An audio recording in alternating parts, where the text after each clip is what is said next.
Hey, what's up, y'all? It's Zap with today's Friday function, and I got a good one this Friday because I had someone ask me a question. Now, you know I answer questions about real estate, finance, and marriage. This question was a financial question and a tax question. Now, I'm not a tax advisor, but they know that I use the tax code to my advantage, and their question was, hey man, my wife and I, we've been making so much money, we've made so much money that our taxes are getting ridiculous. We're paying $50,000, $100,000, $200,000 in taxes. What can we do to help lower our taxes? So I told them the first answer is go talk to a CPA or a certified tax person to help you lower your taxes, because they'll be able to really comb through all what you're doing to lower taxes. But here's some things that I do, or that I should say I started doing when I went from making $100,000 a year and paying $20,000, $25,000 in taxes to making $1 million a year and having to pay $300,000 or $400,000 in taxes. It really does drive you crazy when you're like, I can't believe how much I have to pay in taxes. So I'm gonna give you some things that you can think about. Let me start with the real estate things.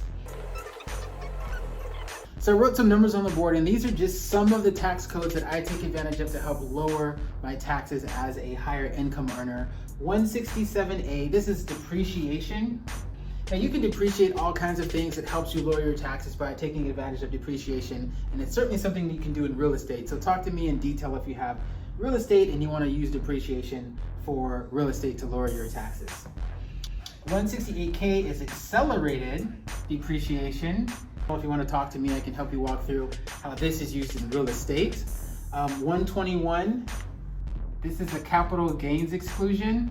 This is great because you don't even have to be an investor to take advantage of 121. If you simply own property that you live in for 2 years of the last 5 years that you've owned it, you can exclude as a single person up to $250,000, or as a married person up to $500,000 of taxes. So let me explain what this looks like. You buy a property for $1 million, you're married, 5 years later, you decide to move out of the property and rent it and get depreciation, accelerated depreciation, all kinds of other tax benefits. And then 7 years after you bought it, it's worth $1.5 million. You've rented it for the last 2 years, but you sell it, you can still effectively, this 0.5, this $500,000, take as income tax-free, just because you lived there as an owner 2 of the last 5 years. So this is the biggest and best tax deduction I've ever seen in my life.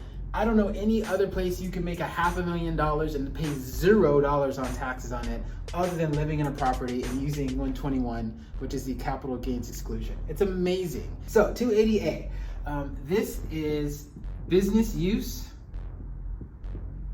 of real estate. So if I have real estate and I use part of that real estate for business, 280A, and it has subsections that you can look at and read through that helps you take some tax deductions for that. So here's just a quick glance at some of the things that I use to deduct taxes in real estate and leverage real estate so that I don't have to pay as much taxes, because again, the more money you make, the more taxes you pay, but this is all here to help you pay less taxes. There's so much more, and again, you got to read through it and understand it depending on your situation, so don't just go and willy-nilly do this. Talk to someone who's a professional.